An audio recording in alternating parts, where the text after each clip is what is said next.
Vamos a conversar, sí, 15 minutos con Rosa Betty.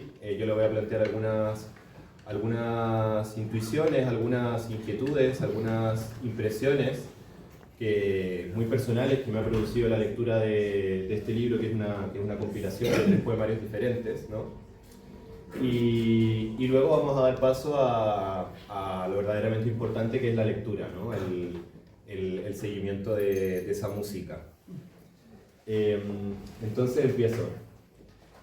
Bueno, se ha hablado mucho de que la poesía de Rosa Betty habla desde los márgenes, ¿no? Habla desde la marginalidad. Tú eres parte junto con Cristóbal Gaete, con quien compartimos amistad, eres parte del colectivo Pueblos Abandonados. Y en ese sentido, claro, hay una construcción de ciertos márgenes que tienen que ver tanto con la región, con podríamos decir, una cierta periferia geográfica, que sería el sur de Chile, ¿no? Y por otro también hay una construcción en este poemario, en esta compilación de poemarios, de marginalidades que tienen que ver con el género, con la experiencia de mujeres que abortan, con la experiencia de niños, niñas, niñes que son enterrados sin tumba, ¿no? Que no tienen sepulcro, o como son esa experiencia tan enigmática y que se presta para tanta imaginería, como es también el entierro del angelito, ¿no? Este ritual tan chileno, pero que creemos que es tan chileno, pero que al parecer, por lo que sé, y ahí lo podemos ir conversando, también tiene algunos destellos en otros lados de América Latina. Entonces hay una suerte de cruce de varias marginalidades en tu poética. Y allí también yo como quisiera empezar esta conversación preguntándote también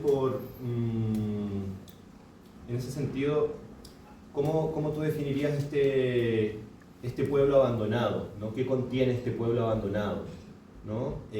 Porque claro, hay un imaginario insisto, de mujeres, de niños, hay un imaginario que tiene que ver con el destierro, con el exilio, y cómo este abandono podría configurar tal vez una idea de país, como es lo que planteas en el último poemario, y vamos a ir hacia allá más adelante, en Ligia, donde me parece que a través del lenguaje estás tratando de elaborar otro país posible, tal vez, ¿no?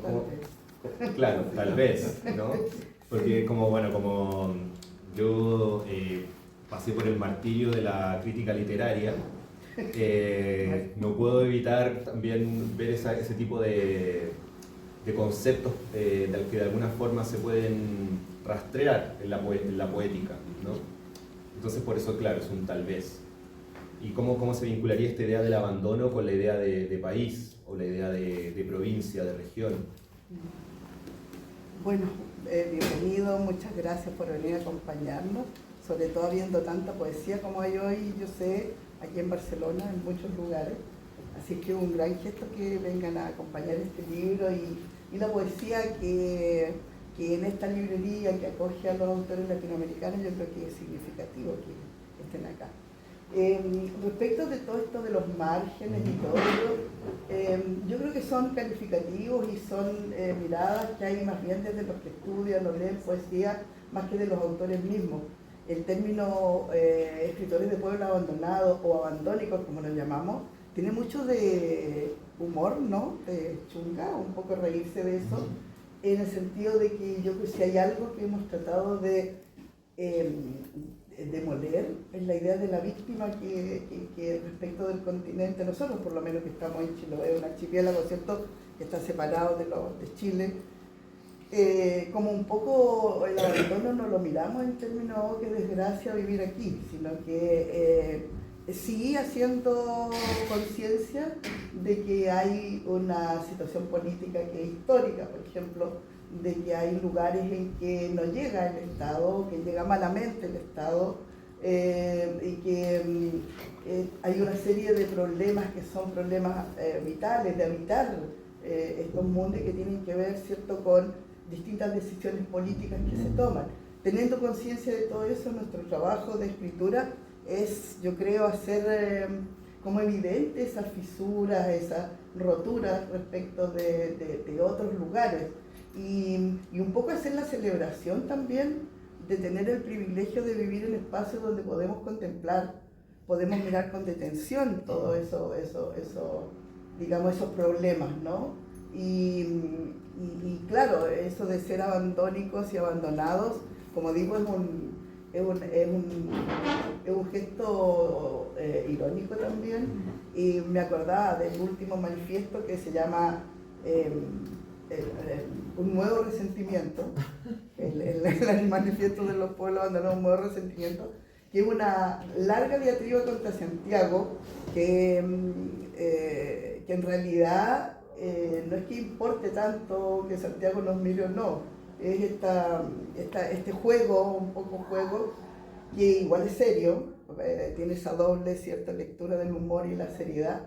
Por ejemplo, uno de los conceptos que hemos acuñado, y que uno de los compañeros en realidad es el más defensor, es el Martín Ribismo, con mucho desprecio. Para los que son chilenos, hay un libro icónico que fue leído en toda la educación, desde básica a media, que era de Alberto Blesgana, un criollista, ¿no? Escribió un libro que se llama Martín Rivas, que era la historia de un joven hijo de mineros, que el minero muere y entonces le escribe una carta a un poderoso de la capital que en algún momento de su vida conoció, fue compañero de él, entonces le pide que lo acoja.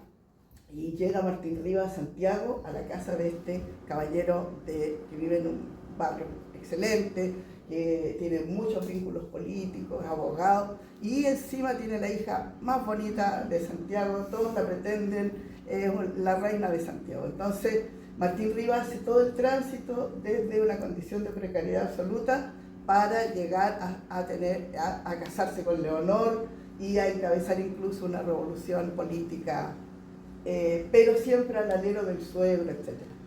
¿Cuál es la cosa?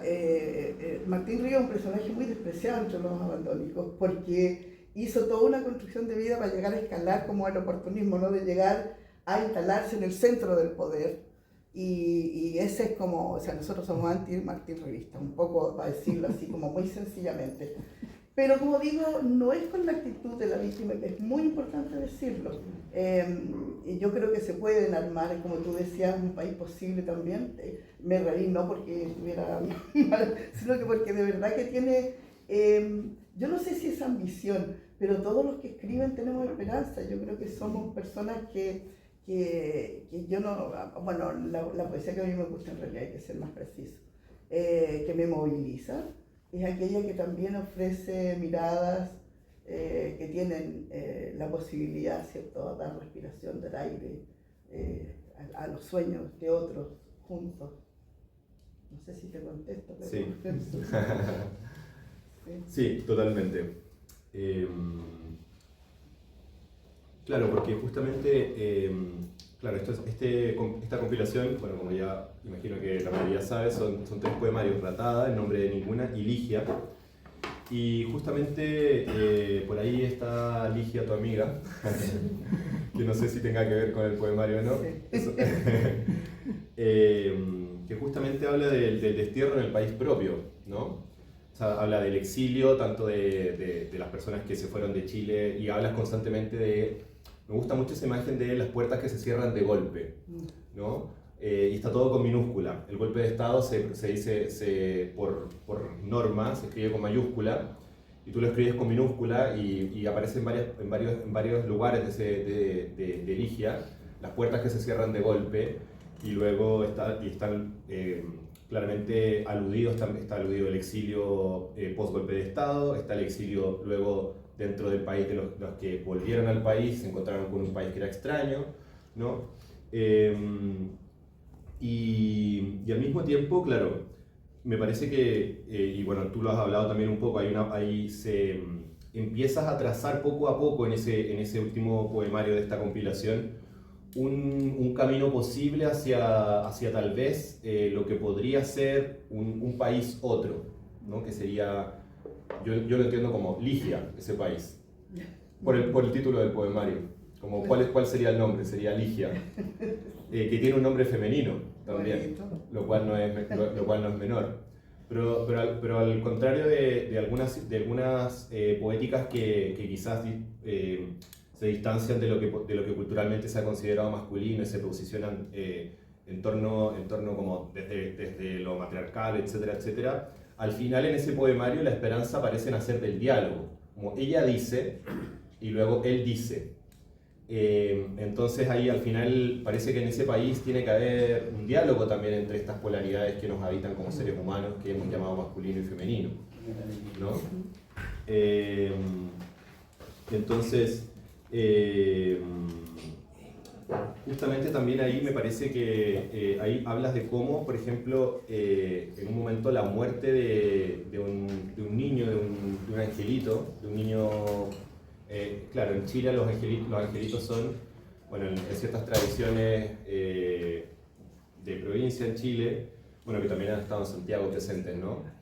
Se les llama angelito a los niños que mueren antes del año de nacido, los niños que mueren muy niños, con meses. Entonces, luego que muere un angelito, claro, el angelito se va, ¿no? Es como un espíritu que vuela, pero al mismo tiempo deja una marca en el cuerpo, que es esa sutura, ¿no? que es la cicatriz del parto. Entonces yo ahí veo nuevamente un diálogo, ¿no? Está esta idea como cartesiana del pienso, luego existo, ¿no? El espíritu, la mente, si se quiere, pero también está el cuerpo en ese país. Entonces ahí pensaba también en cómo, en cuáles serían como tal vez, ¿no? Algunos elementos de ese, quizás te han hecho esta pregunta muchas veces y hablando con amigos escritores como que siempre me dicen, pero yo no tengo por qué saber no tengo por qué dar una receta del mundo, ¿sabes? Pero no quiero perder la oportunidad de preguntarte cómo tú, así libremente, cómo tú te imaginas este otro país, más allá, porque está allí como en lo que hace la poesía, ¿no? Como intentando alcanzar algo que de alguna forma es inalcanzable. Si pudieras darnos algunos trazos, algunos elementos que conformarían este país más sanado, porque Ligia también me parece que tiene un tema con la sanación, con cómo podemos autosanarnos también como país. Al menos así lo leí. Si pudieras como contarnos más acerca de cómo piensas tú este país refundado. Bueno, sí, coincido contigo en que las palabras y la poesía, ¿no? Por lo menos creo que tiene el poder de exponer, ¿cierto? Exponer a veces brutalmente las heridas y que es la primera parte de un proceso, ¿cierto? Cuando se abre y sale la pus, ¿cierto? Y empieza, tú limpias, con la palabra tiene yo creo que ese poder de hacer ese contacto con el dolor, con la materia en pudrición, si tú quieres trabajar con ese material tremendo, y a partir de eso pensar que por oposición, ¿cierto? Hay otra manera de hacer las cosas. Tú estabas hablando de dos libros diferentes, que era El nombre de ninguna, claro, sí. Y donde está el tema de los angelitos, sí, y todo, y que tengo que hacer referencia a algunas cosas concretas. Ese libro, yo soy profesora de educación media, aquí secundaria dirían aquí en España, ¿cierto? Y a lo largo de todos los 40 años que hice clase escuché testimonios horribles porque se produce la esquizofrenia, la paradoja, si tú quieres, de que todos los medios de comunicación, los afiches, la música, hasta para vender cosas, van erotizando todo el ambiente de los niños, por ejemplo, y cuando ejercen su sexualidad normalmente las perjudicadas son las mujeres y castigadas por eso. Entonces, todo ese poemario está cargado con esa rabia en realidad partió, yo creo, de la ira de haber visto titular de un diario en Chiloé, en Ancud, cuando empezó la línea del mercurio. Para los chilenos entienden lo que es el mercurio, ¿no? Que tiene que instala, ¿cierto?, una visión que es desde el poder económico, del poder político de Chile, y es el diario que lee los dirigentes, los que manejan todo, y de repente empezaron a hacer el mercurio en reproducción en todas las regiones. De hecho, ni siquiera había que comprarlo, los regalaban en distintos lugares, pero era de la línea del mercurio, solo que diarios regionales. Y no sé, llevaba una semana ese diario en Chiloé, y en un kiosco, el kiosco más importante que hay en Ancud, voy bajando y veo un titular enorme que decía que habían encontrado una guagua en un tarro basurero. Una guagua, un bebé, ¿no? En un tarro de basura. Y estaba en letras rojas, enorme, encabezando y a mí me dio una indignación porque todo lo que significa eso, o sea, las lecturas son muchas. Es rojo, grande, enorme, como si le importara, pero para vender diario, haciendo como alarde de un tema que es muy potente. En Chile es muy tremendo, bueno, no solamente en Chiloé, en muchas comunidades, el tema del aborto, del infanticidio, que la mayoría de las veces son niños matando a otros niños, son muy jovencitos. Y entonces llegué a mi casa muy enojada y escribí los 5 primeros libros, poemas, digamos. Y después me dediqué a trabajar, a investigar, a leer sobre los, no sé, pues, estadísticas, testimonios de todo el aborto en Chile. 5 años trabajé, tenía unos libros. Lo cuento esta anécdota porque mis hijos iban a verme trabajar y yo tenía muchos libros y trabajé mucho tiempo y después fueron 37 poemas, una cosa muy pequeña. Más lo que uno limpia que lo que rescata, ¿no?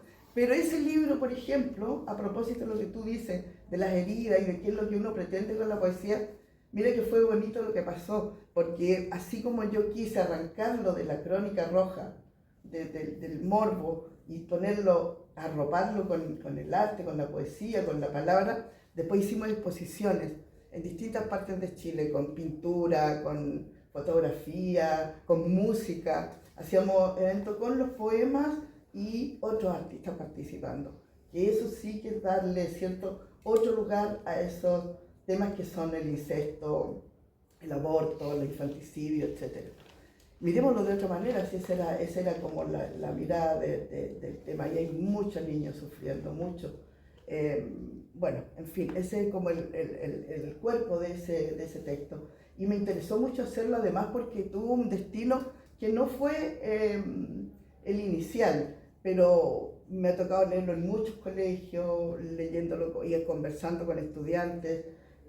Hay un poema que entero enumera formas de aborto que me contaron estudiantes. Entonces provocan muchas conversaciones, así que también tuvo ese, que es lateral, no es que sea la poesía, yo no la escribí pensando en eso, pero generó cosas fuera del libro mismo, ¿no? Y yo diría que en Ligia ha pasado una cosa similar, porque también tiene un origen súper preciso, que mi amiga Ligia, no sé, no creo que le moleste que lo cuente aquí, porque a esta altura ya lo... mi amiga Ligia es esposa de uno de los Inti Illimani, que del conjunto musical en Chile, que ha sido muy, muy conocido, y sobre todo porque quedaron en el exilio, ¿cierto? El 73. Y yo sé, porque porque fuimos amigas, porque somos amigas y conversábamos mucho, que el exilio de ambos fue muy diferente, como comprenderán las mujeres que están aquí, mientras él iba a conciertos por todo el mundo, y no lo estoy castigando por eso, no lo estoy diciendo como algo malo, es la realidad. Iba por muchas partes, la que se quedó a cargo de los niños, la que tiene que aprender un nuevo idioma, estudiar una carrera, mantener el espacio doméstico. Tal vez estoy simplificando, ¿no? Pero quiero decir que me puse a escribir desde el lugar, desde este exilio de la mujer que salió y que se quedó cuando era una niña prácticamente, 19 años, y que armó una vida en otro lugar. Ese fue como mi inicio de ese libro. Y cuando lo estaba escribiendo, un poco con muchas imágenes de la vida propia de Ligia, empecé a acordarme, no a acordarme, sino que de todos los exilios que uno también vive, ¿no? Los chilotes para poder estudiar una carrera teníamos que salir de la isla y nos llevan a los 17 años, algunos a los 16 años y dejas de estar en un entorno que es y suele ser muy estrecho familiarmente y es un corte, una rebanada muy fuerte el irse de la isla y lo teníamos que hacer todos y algunos niños de la isla más pequeños lo hacen en primero básico, se van a un internado cuando tienen 6 años, a islas más grandes, o sea, exilios también educativos. ¿Cómo? Educativos. Claro, y económicos que ha habido. Chiloé se formó, ¿cierto?, por esta migración de hombres que se iban a la Patagonia, Argentina, chilena, en estas grandes estancias, ¿no?, donde iban a esquilar ovejas, y muchos no volvían, como mi abuelo, que se casó con mi abuela, ella quedó embarazada, se fue a la esquila y no volvió nunca, nunca. Mi madre nunca lo conoció, por este tipo de... todos esa percepción de lo que es pertenecer o no a ciertos lugares y los hilos que se cortan alrededor de uno, es lo que está en el fondo de ese libro. Pero yo creo que la protagonista principal es Ligia y por eso el libro se llama así, como ella. ¿Sí? Está aquí presente. Sí.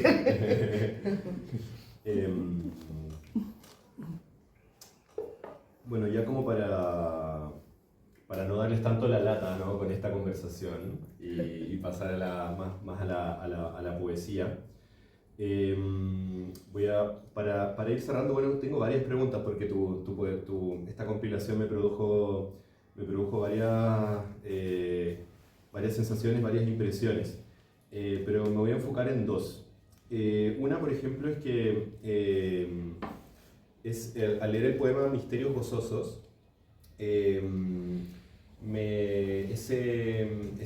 esa suerte de rezo me recordó a Gabriela Mistral.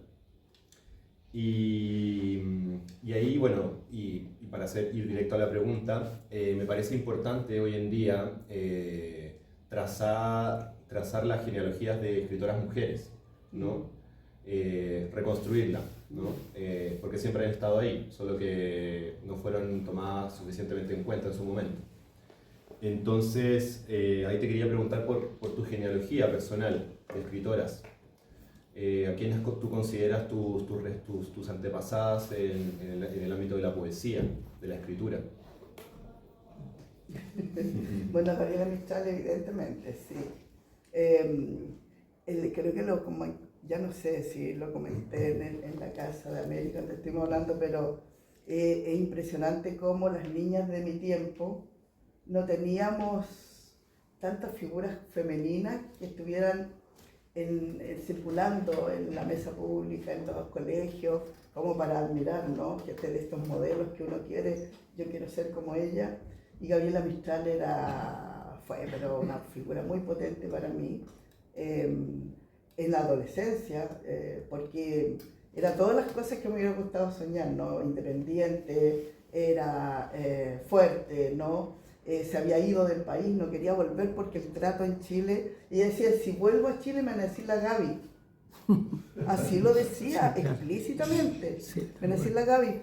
Pero sí una prueba que todo el mundo sabe que no estoy diciendo ninguna novedad, le dieron el premio Nobel y 5 años después le dieron el Premio Nacional de Literatura.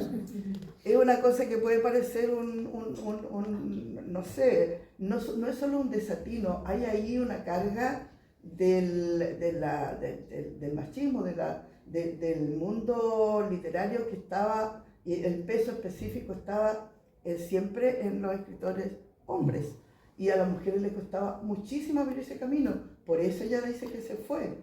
Bueno, además de que se fue porque el gobierno de México le había invitado a hacer a trabajar en esta reforma educacional, que le tuvieron mucho más respeto que en Chile, y se la cuestionó porque ella llegó a la pedagogía sin una formación profesional regular, y entró primero como ayudante y fue haciendo por sus propias lecturas. A los 14 años estaba en las salas de clase educando, pero lo que quiero decir es que era difícil tener modelo femenino, y para mí ella fue en todo. Yo quería ser como ella, profesora, y entonces claro, uno termina imitándola, y en ese poema, por ejemplo, su relación con la muerte, esto de que debajo de la tierra el amor sigue funcionando, ¿no? O que ahí es donde se despliega el amor, que como pasa en los sonetos de la muerte, yo creo que eso pasa también con estos niños que entierran, es cierto, como angelitos. Y claro, después, más que haber un curso, así como un hilo claro de voces, lo que hay es una especie de hito importante en Chile, que fueron los años 80 y que hubo como una eclosión de voces femeninas. Sí. No es que no hayan estado... De eso te quería preguntar. Sí, no es que ahí yo diría explotó, no sé si será una buena palabra, pero quiero decir que puede que hayan estado todas trabajando en algún momento y tenían historias distintas, con años diferentes, pero hubo un espacio que se abrió, sí, y hubo un momento espectacular, que fue un congreso que hubo de literatura femenina, que vino gente de Europa, habían pensadoras, llegaron mucha potencia femenina, y en ese encuentro yo creo que nos miramos, bueno, en todo caso yo fui la única de provincia que invitaron. No creo que por mala voluntad con otras poetas, sino por lo difícil que era armar en plena dictadura un encuentro como ese. Y yo acababa de tener a la María José, que es mi primera hija, y mi marido, que está ahí atrás, me obligó a ir a ese encuentro. Yo estaba criando, tenía 10 días, 15 días la corté, entonces me tuve que ir con las pezoneras, sacando leche, todo eso me fui al encuentro. Que era un encuentro fundamental, y lo sabíamos, porque estábamos encontrándonos, sabiendo quiénes éramos, mirándonos. Ahí conocí a Verónica Sonde, ahí conocí a Teresa Calderón, ahí conocí a Paz Molina. O sea, La Paz Molina, que es tremenda poeta. La Paz, por ejemplo, es de las pioneras de estos grupos de poetas que empezaron a hacer una poesía en serio, no que ya esta expresión de una interioridad que era como medio modernista el lenguaje, sino que una poesía que empezaba a explorar en otros temas. Bueno, sí, es que en esa época, justamente, cuando tú publicas, Juan Villegas, que era profesor en Estados Unidos, hace una antología que se llama Antología de la Poesía Femenina Chilena, que tú apareces. Sí. ¿Qué importancia le adjudicas tú a esa antología dentro de todo este proceso de dar a conocer voces femeninas?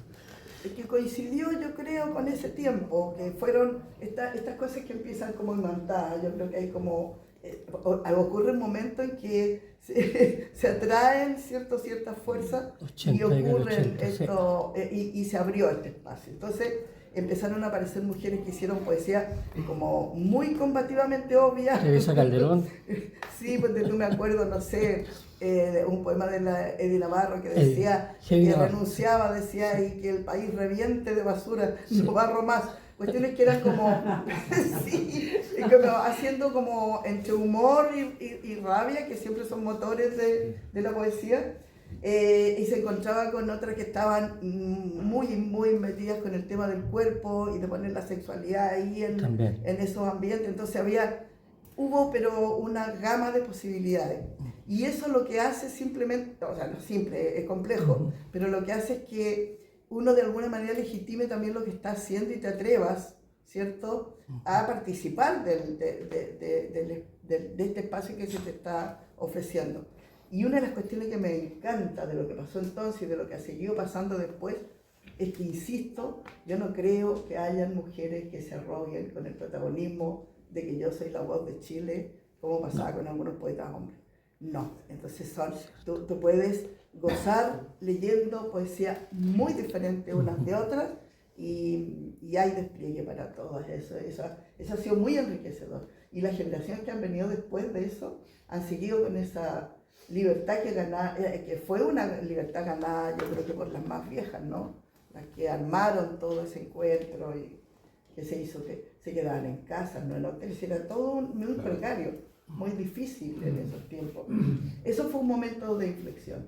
Y entonces sí uno se une esta palabra, después de Gabriela Mistral, de Winnet de Roca, que era que no feo decirlo así, pero es una buena referencia, era la mujer de Pablo de Roca. No es porque ella, no es que escribía porque era la mujer de Pablo de Roca, coincidió que, o no es tanta coincidencia, porque él admiraba la poesía de Winnet, por eso la publicaba y por eso le hizo mucho un lugar también. Como él peleó el lugar para él, también peleó el lugar para ella, porque era peleador de Roca, si no lo habrían ignorado. En el espacio chileno, que sabemos cómo es de complicado entre los poetas. Para no entrar al pelambre directamente. Bueno, de ella, Winnet de Roca, sí son referentes, para mí muy importantes. La Paz Molina, que acaba de nombrar, que encuentro una poeta brillante, tiene un libro que se llama Noche Valleja, que yo creo que ha sido difícilmente superado por poesía femenina. Aunque no sé si uno debería hablar de poesía femenina. Poesía escrita por mujeres en Chile, sí. Ese libro es bellísimo. La otra visión, digamos. Noche Valleja. Sí. Adelante. Eso. Gracias. Y ya para terminar, la última pregunta. No puedo dejar de ver en los tres poemarios una suerte de unión entre el cuerpo y el paisaje. Hay una suerte de derrame constante entre la corporalidad humana y el paisaje, sean las cosas, sean los objetos de una casa, sean las ratas, sea la cordillera, sea el cielo, sea el agua, la tierra. Hay una suerte de, o lo que yo leí al menos, fue una suerte de ruptura de los límites ruptura de los límites del sujeto. Y que para mí tiene que ver, yo lo relaciono, bueno, se puede vincular con muchas cosas, ¿no? Pero yo lo relaciono con algo de lo que quizás no se ha hablado tanto sobre tu poesía, quizás porque los críticos literarios son un poco limitados en ese tema, porque a lo más llegan a decir que tu poesía usa un imaginario religioso, ¿no? Yo considero que ese romper los límites para mí me habla no de un imaginario religioso necesariamente, sino que me habla de una mística. Me habla de alusiones a una tradición mística de hechicería chilota también, ¿no? Cuando y por aquí tengo algunas cosas anotadas. Por ejemplo, cuando hablas de los trapos azules que se ponen sobre una estaca, ¿no? para que el amado no se pierda, no se vaya. O como la mujer que es expulsada del pueblo se afila las uñas y les da la espalda, como un poco como meditando su rabia, ¿no? Como me recordó esta idea de Marta Brunet, de la bruja que se va y que vive sola, ¿no? O el angelito que se va volando, o el afán premonitorio que tiene la hablante lírica en algún momento. Y bueno, claramente, entonces eso yo no puedo dejar de vincularlo con la importancia de la brujería en Chiloé, con la importancia de la mística, con la importancia de esta fusión que ocurrió durante la colonia entre la sabiduría huilliche, ¿no? Y la sabiduría, o más bien los elementos animistas que traían los españoles con ellos, ¿no? o lo mágico religioso que traían los españoles, y a partir de esta fusión se produjo este imaginario tan particular de Chiloé. Entonces ahí yo quería preguntarte cuáles serían, a ver, ¿cómo decirlo? A mí me gustaría que nos contaras cómo trabajas tú, cómo definirías tú la presencia de este imaginario en tu poética, de este imaginario místico, chilota, colonial, y que también fue muy importante en el siglo XIX, bueno, sigue siendo importante, ¿no? Esta tradición mágica que habita Chiloé. ¿Cómo trabajas tú con este imaginario? ¿De dónde te llega este imaginario a ti? No sé si alguna persona de tu familia habrá tenido... El brujo, ¿viste? Claro, habrá sido un brujo, lisa y llanamente. Me encantaría que nos lo contaras.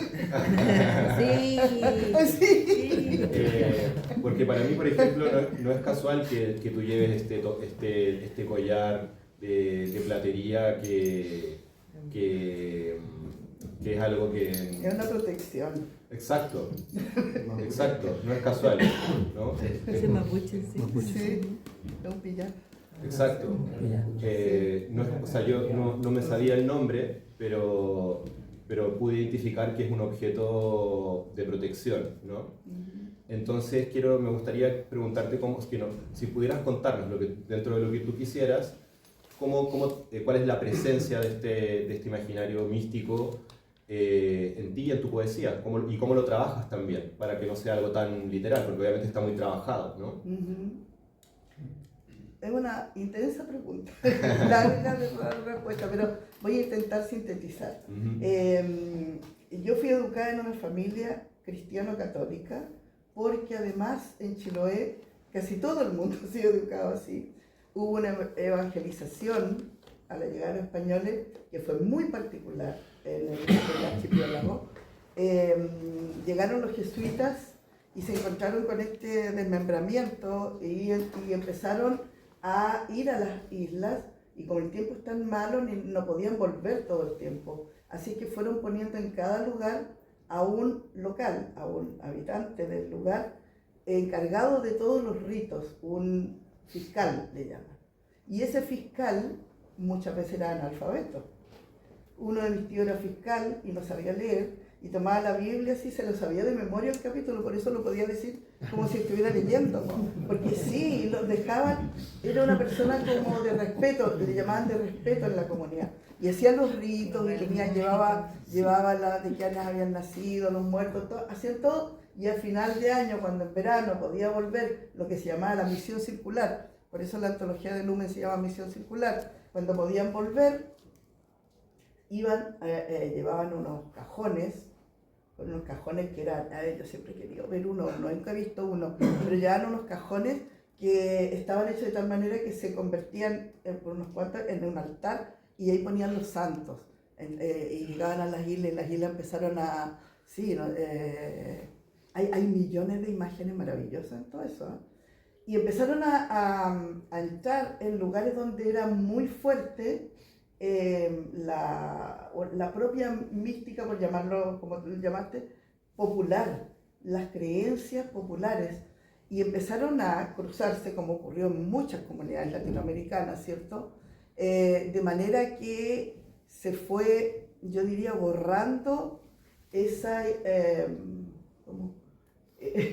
el discurso, digamos, de la evangelización propiamente tal, y se fue mezclando con lo propio, de manera que se armó una tercera cosa, que es la que a mí me interesa. Por ejemplo, voy a poner el ejemplo que me manejo mejor con el ejemplo. Hay una religión o un acto que se llama el San Antonio. Le hacen una fiesta al San Antonio. Y el San Antonio está en la iglesia, está en la casa de alguien. Entonces tú lo vas a pedir. Yo quiero hacerle una fiesta a San Antonio el próximo mes. Y va toda la gente al grupo a buscarlo a esa casa, lo llevan a la suya. Ahí le han hecho un altar, géneros, todo, vela, etc. Y le hacen una fiesta. Significa rezo y todo, pero después hay baile. Entonces lo dan vuelta para la pared, para que no vea el baile. Y empieza el cha-cha-cha. Sí, hacen una fiesta impresionante. Otra cosa que es interesante ¿En qué es como, fecha es? por ejemplo, no son fechas, la gente cuando quiere va, lo pide un mes antes, además son cosas súper privadas, no va a ir un turista y se va a encontrar con la fiesta de San Antonio, son súper de la comunidad, bueno, y otra cosa que a mí me parece súper interesante también, por ejemplo, que a veces hay un santo que la gente quiere mucho en la iglesia, y llega un cura que no les gusta, se llevan el santo para la casa. A alguna casa, no a la iglesia porque está legitimada con el cura. O sea, son cuestiones que pueden parecer menores, pero no lo son. Y me parece interesante hacer alusión de lo que tú hablaste sobre los brujos, la brujería. En 1800, ay Juan, me tienes que ayudar, fecha 1800, ¿cuánto fue el proceso a los brujos 88. De Chiloé? Así tú te lo sabes.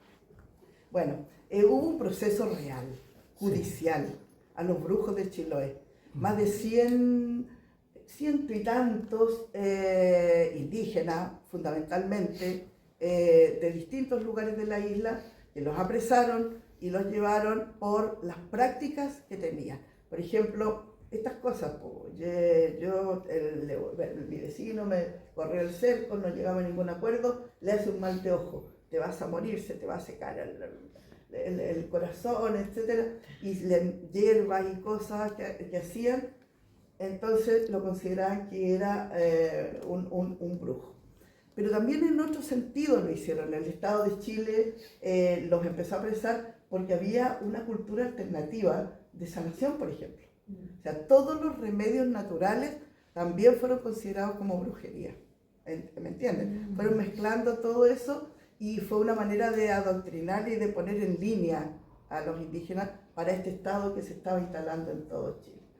Pero mucha de esa reserva de conocimientos propios de las comunidades quedó allí, no sepultada, sino que en un pliegue que a mí me parece de lo más fascinante que hay.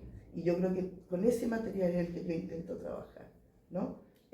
A mí me interesa mucho lo que realmente la gente cree en sus casas, cómo vive esa realidad, cómo vive la vida con la relación con la santería, por ejemplo, con las imágenes. Me parece, yo era niña, por ejemplo, y vivía en una islita muy pequeña, donde las mujeres eran muy pobres y juntaban plata todo el año para ir a Chao o a Puerto Montt a comprar géneros riquísimos, estos que conocemos como plush, terciopelo, eso, y enormes cantidades, porque los santos son grandes, para hacerle un vestido al santo Nazareno, que en Caguach, una islita pequeña, es al que más vestidos le hacen, y el vestido se lo ponen un par de horas, y después se lo sacan porque otra familia quiere ponerle, y el anterior se lo recortan en pedacitos, y cada uno se lleva un pedacito. Después de haber trabajado un año entero, lo recortan después de 2 o 3 horas. O sea, ese tipo de cosas para mí son de un valor. Ese es mi material de trabajo, yo creo. No sé si lo expliqué bien, pero algo, sí, tiene esos materiales que son... Pero bueno, voy a leer un poco de poesía, yo creo que sí. Voy a leer 2 cosas que elegí. Ninguna está en el libro. Es que de ese libro ya hemos hablado más. Uno que es un contraste en la lectura que quiero hacer, que es de un libro. Voy a empezar con un libro que se llama Técnicas para cegar a los peces. Técnicas para cegar a los peces. Yo me encontré con que existen, formas, ¿cierto?, de los pescadores que usan para cegar a los peces. ¿Ustedes lo han escuchado eso? Bueno, por toda la América Latina se hace, yo creo que acá igual lo harán los pescadores, no sé. Pero por ejemplo, ahora vamos con una linterna, por ejemplo, entonces lo cierto, se aturden y es más fácil pescarlo. Otros lo hacían con unas varas, no cualquier vara, sino que estas que aparecen aquí en el libro, que son de... Bueno, después le voy a leer el epígrafe. Hay muchas formas de cegar a los peces para cazarlos con más facilidad, esa es la cosa, para pescarlos. Entonces este se llama Técnicas para cegar a los peces. Tiene un epígrafe que dice: golpea, golpea, golpea las aguas, las dulces, bellas aguas, en lo posible, golpea con una rama de arrayán. La flor de la dicha. Aquí, a orillas de la mesa, con la ventana entreabierta y una tetera silbando monocorde, el instante despliega su andamiaje. Descanso el rostro sobre el brazo y me dejo recorrer por esta paz. Ya antes de todo, ahí, en ese sitio, estaba concentrada la plenitud, el fuego, la luz, los objetos amados, reunidos en capullo, se abren sin aspavientos. Es la flor de la dicha que estalla unos segundos y perfuma al extinguirse los demás momentos del día.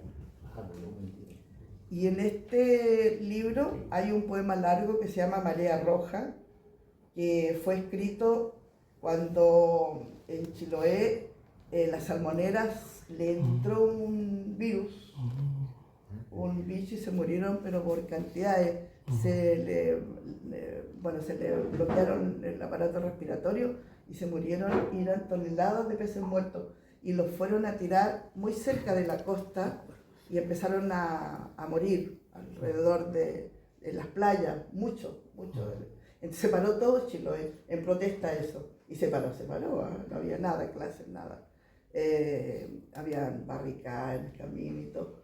Sin violencia, pero se paró todo Chiloé. Durante un mes fue, a los chilotes que están aquí presentes. Sí. ¿Un mes, Ligia? Sí. Bueno, 25 días fueron. 25 días, Partió sí. el 16 Sí. de mayo de 2016. Así fue. Bueno. Entonces yo escribí estos poemas en ese contexto. Se llama Marea Roja, que fue, ¿cierto? Ustedes saben lo que es la Marea Roja, aquí estoy en Galicia, ha habido harta. Bueno, Marea Roja. Ahora la ciudad tiene otro orden. Bajo un cielo sucio, las micros desechadas por la capital circulan tragando turnos de obreros que van a las pesqueras. Se abren choperías, café con piernas. En los nuevos nightclubs las vecinas bailan sin ningún tipo de miramientos. El mar, en oleadas, vomita medusas muertas y envases plásticos. Se ha producido el temido desembarco y dejamos los gualatos, las cosechas de manzanas, el cuidado de las gallinas, rendidos a la humillación del salario mínimo. Nuestros muchachos dejaron su escafandra en el fondo del mar y subieron zumbando las cabezas, saltados los ojos o tullidos. Sabíamos que algo se estaba gestando allá en lo profundo. Ahí están todas esas medusas agonizando, enlazados sus tentáculos ambarinos, cubren playas y campos. No fuimos dignos de dormir cerca del altar, nuestros mayores sí. Ellos vieron ciudades brillando en las lomas de la isla como ardientes reflejos del deseo, y también un barco que se llevaba a algunos para escarmiento de todos, una sola noche de fiesta con manjares y excesos. Todo el que volvía estaba viejo y alucinado.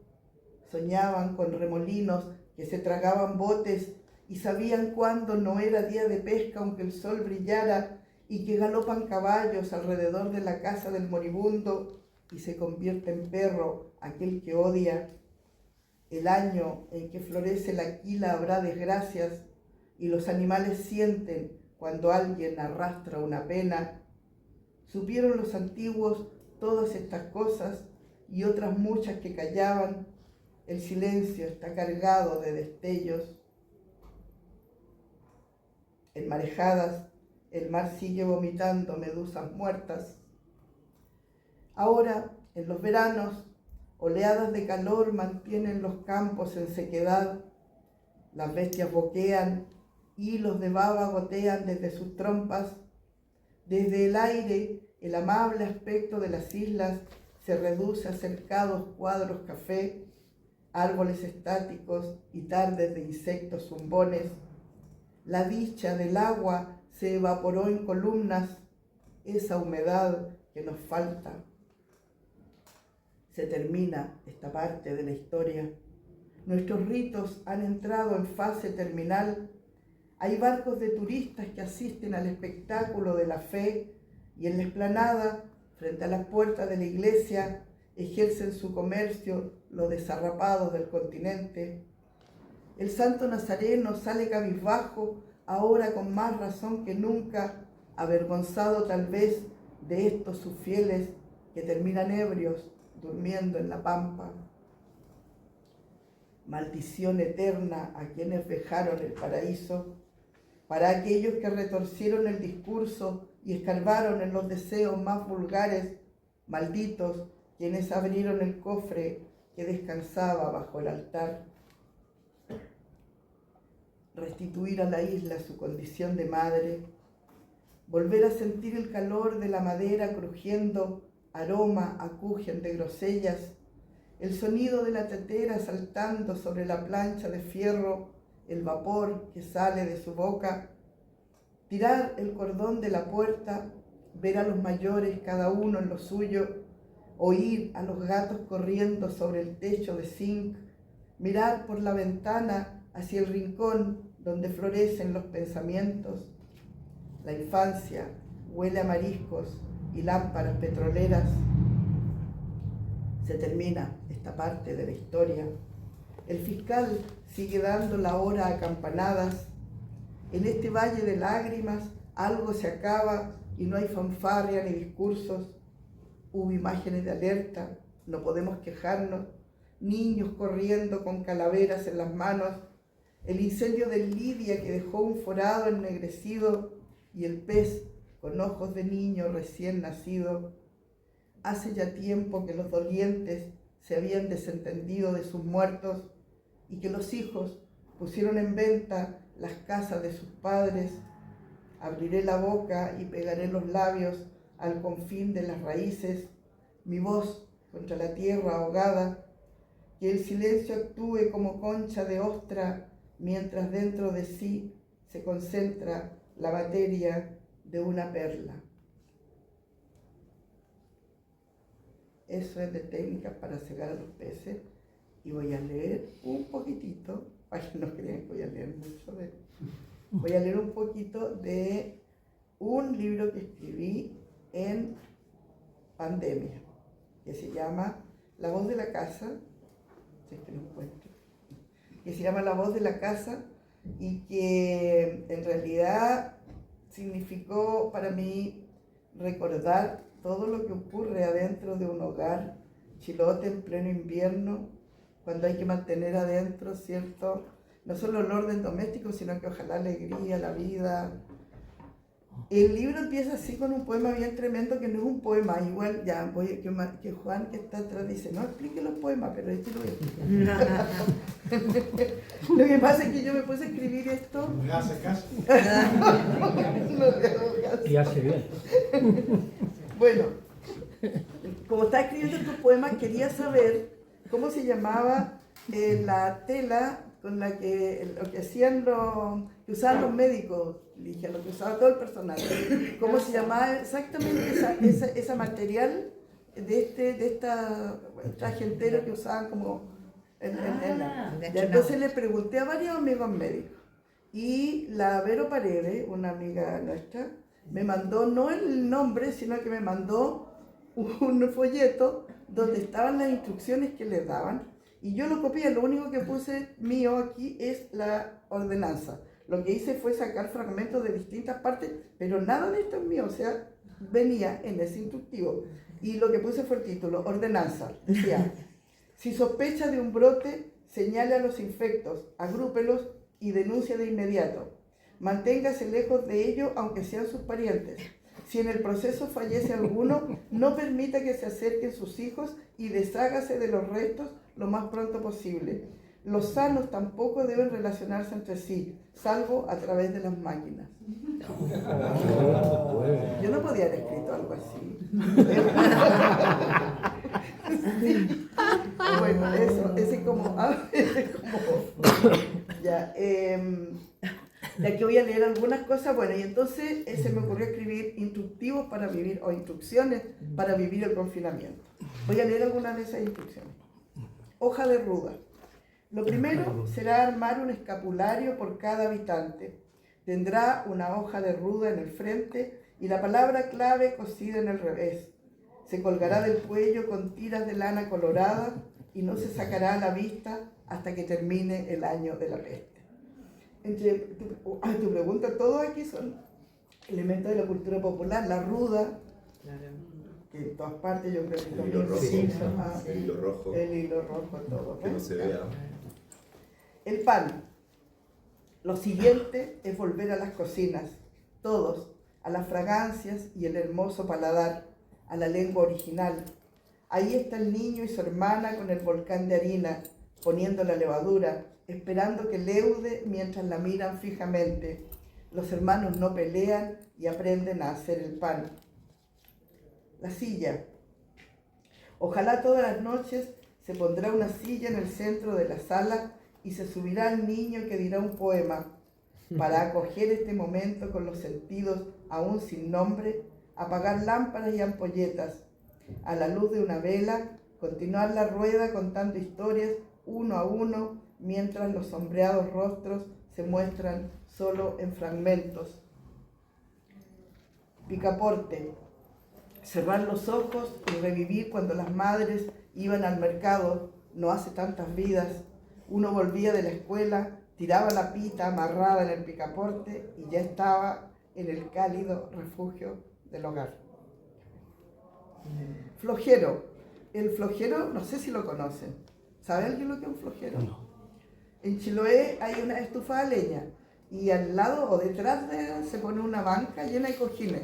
Se llama flojero porque se sientan a dormir ahí la siesta, se tiran a dormir la siesta. Flojero. Recuperar una fotografía, sentarse en el flojero, mirarla detenidamente como le exige el tiempo a cada acción nuestra en estos días. ¿Por qué la distancia entre unos y otros? ¿Qué hacíamos un rato antes ese día? ¿Por qué llevábamos esa ropa? ¿De dónde salió? ¿Quién tenía cámara? ¿Cómo estaba el día? ¿Qué hicimos después? Hay tantas imágenes que ya no nos dicen nada. Tomar ese pedazo de papel, una sola fotografía y dedicarse a ella.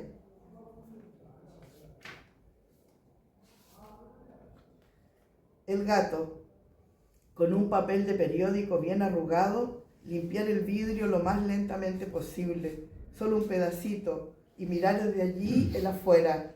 Ampliar el círculo para sorprenderse de a poco, mirar como si fuéramos un gato, o un anciano, o un niño que aún no sabe nombrar, o alguien que ya está muerto, o uno que volvió de otros mundos. La carta. La nieta está parada frente a la ventana, espera al cartero. Hay abuelas que hurgan en sus cajones y han encontrado sobres, flores secas y tarjetas. Abuela y nieta retoman el papel, se han detenido en las letras, en las frases. A veces la carta solo trae dibujos del rincón que están preparando para sentarse a contar todo lo que les pasa. Buscan palabras para mantener el cuento y seguirlo hilando cuando se junten de nuevo. Filo. Sacar filo a todos los bordes de acero, tener preparadas las hojas para hacer los cortes necesarios. Hay púas también y malas miradas, achar, talar, volverse feroz para proteger los claros tan trabajosamente conseguidos. Las flores. Por ningún motivo olvidar a los muertos.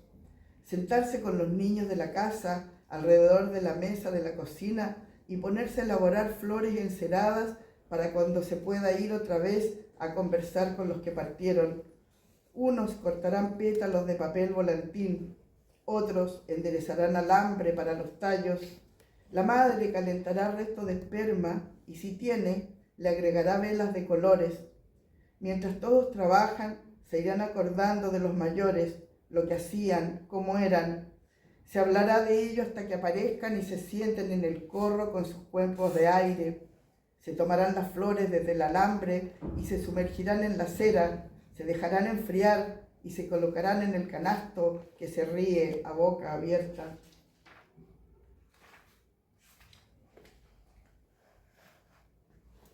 Bebedero.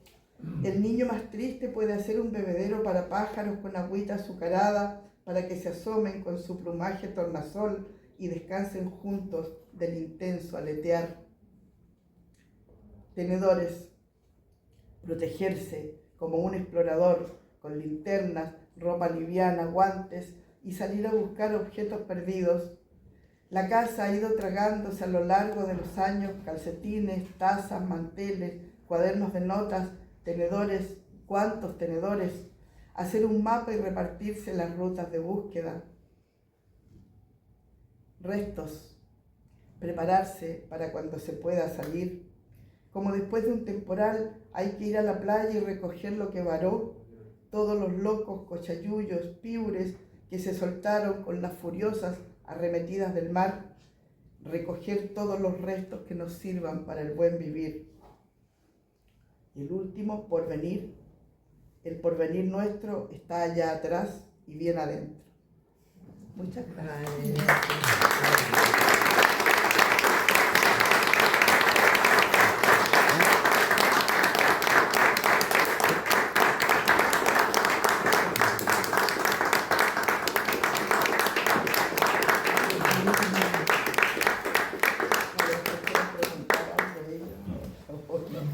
Sí, bueno, no sé si hay alguna pregunta, comentario, impresión.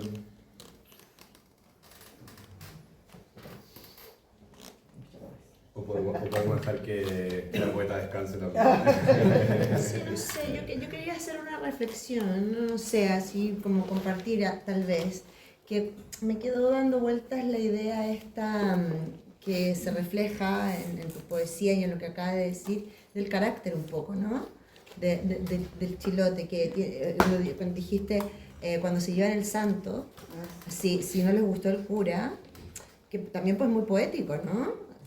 Puede ser un acto como de rebeldía, que es muy, bueno, es muy chilena, creo yo, pero más se vive más intensamente al sur, ¿no? ¿No? Puede ser que hay un carácter fuerte ahí, las mujeres sobre todo, ¿no? Sí, bueno, hay mujeres poderosas. En Chiloé hay un matriarcado, eso hay que decirlo. Sí, Hubo tradicionalmente un matriarcado, mujeres muy, muy fuertes, pero que en lo público cedían absolutamente a los hombres. Si tú vas a tratar algo no pregúntele al hombre, el hombre es el que sabe, pero eran ellas las que llevaban el control de todo. También la otra cara, los deberes de todo, o sea, todo el trabajo duro, mucho trabajo duro, es como bien tremendo. También por eso ese carácter, yo creo, Sí, no la puede fortaleza ser, que está dada por el clima, todas unas vidas muy complicadas, muy difíciles. Sí. Probablemente, sí. Betty, tú, aunque ya tienes 12 libros, es una poeta muy contenida. Los libros son, digamos, pocos poemas y además muy breves. Has dicho que para escribir No hay ninguna trabajaste 5 años, para 37 poemas, algunos muy breves. Sin embargo, a veces en las antologías colocas, ¿no? fuera de libro, colocas a veces pequeñas suites de poemas o poemas sueltos que dan a entender que como tu actividad poética como superior a la que publicas. Es decir, quería preguntar en qué proporción tu poesía publicada refleja la poesía que escribes, o eres una poeta, tienes mucha poesía inédita, o sea, ¿cómo administras tu trabajo poético? Pues es verdad que me llama mucho la atención que en tus antologías siempre algunas introduces poemas que luego no quedan en obra reunida, en una amplia sección de poesía no reunida. Claro, sí. Oye, o eres una poeta escasa, digamos, o muy exigente. O sea, sí, yo me formé en un tiempo, eso es súper interesante porque yo siempre estaba en grupos, o empecé en talleres, grupos literarios, y los compañeros eran muy duros. O sea, teníamos sí, era bien feroz la crítica, y además nadie se atrevía a publicar si no pasaba por el tamiz de muchas lecturas. Hoy día una de las cosas que me sorprende, esto ya es una crítica hacia, no sé si, yo no puedo decir los jóvenes, sino que a ciertos talleres que aparecen mucho, en que hacen un taller literario y prometen terminarlo con una publicación. Y no una publicación que va a quedar para los miembros del taller que sea súper bueno como un recuerdo de trabajo, sino que aspiran al libro. Algunas personas llevan 6 meses trabajando y dicen que van a editoriales y presentan el texto. Una cuestión impensable para la gente con la que yo me formé, que creíamos que el libro era como el momento en que tú te desprendías de un trabajo que habías estado circulando ya mucho en lectura, en conversación, en peña, en nuestro tiempo, ¿cierto? Como probando si los textos tenían este lazo de comunicación con la emocionalidad del otro. No es un libro porque tiene como vocación de estar cerrado en una repisa, sino que tenga mucha vida anterior incluso, y que cuando lo publica ya es como asentarlo, pero tenía un curso de acción. Y eso es largo de hacer. Y entre todo yo pienso en mis compañeros también, no sé, por Clemente Riedemann, en Sergio Mancilla, en la Verónica Sonde, que yo de la gente con la que trabajo más o que nos vemos más en poetas, ¿no? Porque en los abandónicos hay muchos narradores, pero entre los poetas son largos cursos entre la idea que tienen de un libro y cuando realmente sale, son trabajos largos. El tema de la poda, del tema del trabajo de engarce, el trabajo de la palabra precisa allí, a veces parece hasta injusto porque parece tan simple lo que uno escribe, pero esa simpleza tiene un trabajo detrás muy largo. El rescatar a lo mejor voces, textos como ese de la ordenanza, no es que el folleto haya sido exactamente así, yo saqué frases de distintas partes y uno prueba muchas maneras de hacerlo. Quiero decir, ese trabajo largo es lo que hace que los libros sean tan contenidos y tan... que a mí me interesa mucho que sean así, realmente. Yo creo que voy a escribir el libro que realmente quiero escribir cuando casi no haya nada mío ahí y sea capaz de recoger voces de las viejas, de la gente, todo esto que he estado tantos años recopilando, su manera de decir, su materia de lenguaje, que es lo que me parece más valioso de todo. Hay poemas en que lo he puesto tal cual, solo el título, yo hay uno que se llama Castidad, que es un diálogo con una alumna, no creo que lo encuentre si lo busco aquí. Pero quiero decir que no, solo el título, el de uno del aborto, que es largo también, casi el título y un par de versos más. Pero ese sería como el ideal para mí. Ahora, hay harta poesía inédita y yo normalmente no... Hay montones de cosas que no van a ser publicadas nunca. Qué más la vergüenza que le dan a uno. Sí, pues, si uno escribe, cuando uno se empieza a enamorar de lo que está escribiendo, hay un problema. Sí, porque a veces, por ejemplo, una de las cuestiones que yo más le temo es cuando tú estás en un estado personal, que empiezas a volcar en la poesía tu estado personal. Yo tengo mucho pudor con eso. Lo más probable es que ese texto no llegue a ninguna parte, porque siento que es mucho más, me interesa mucho más lo que sucede a otros, a otras, y que hagan, ojalá lograran sumarse a esa voz comunitaria, que tú puedas entender, que cualquiera entienda lo que tú estás haciendo a las profundidades que lo estás trabajando, no que entiendan la superficie, ¿me entiendes? Eso es como mi mayor empeño. Entonces eso es largo de hacer, es difícil de hacer. No es fácil hacer eso. Y lo de poner el poema inédito, eso es porque este Poesía Reunida, que tiene más inédito que ninguno, es porque el editor es un amigo que tengo que tiene su propio juicio sobre mi poesía y siempre logra que haga cosas que no quiero hacer.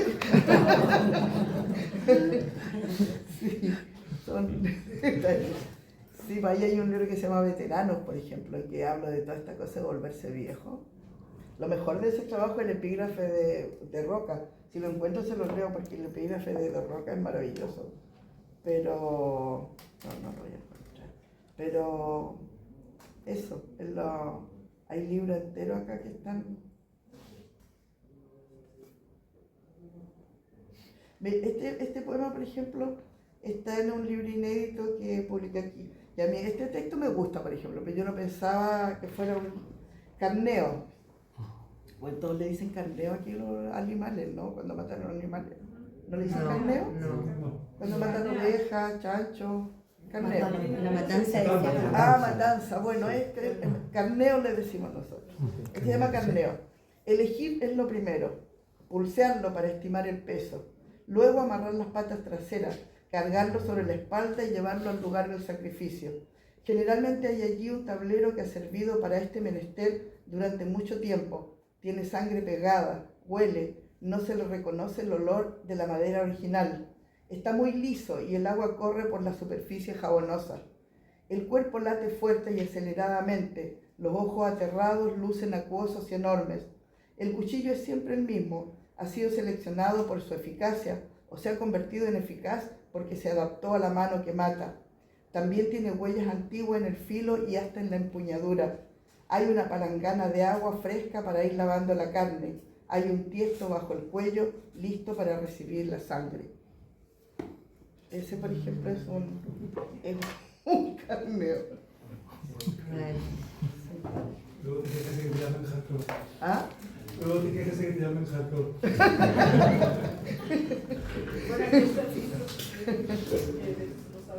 ¿Cómo? Están los libros, por supuesto, Sí. de 50 ediciones y vos sabés seguramente. Ya que no leí de este libro, voy a decir una sola cosa, aunque tú ya dijiste varias. Pero para mí, honestamente, no es que uno pueda hacer, yo tengo 65 años, voy a cumplir este año, pero uno puede decir cosas. Por ejemplo, que si valió la pena escribir por estos 3 libros. Eso tengo que decir. Muy bien.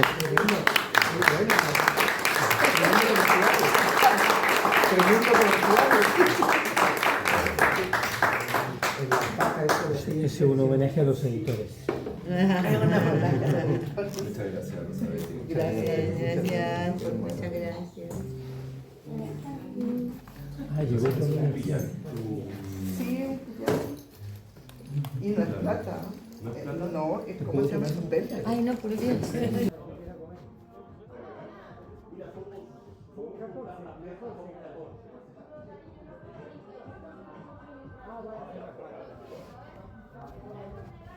No.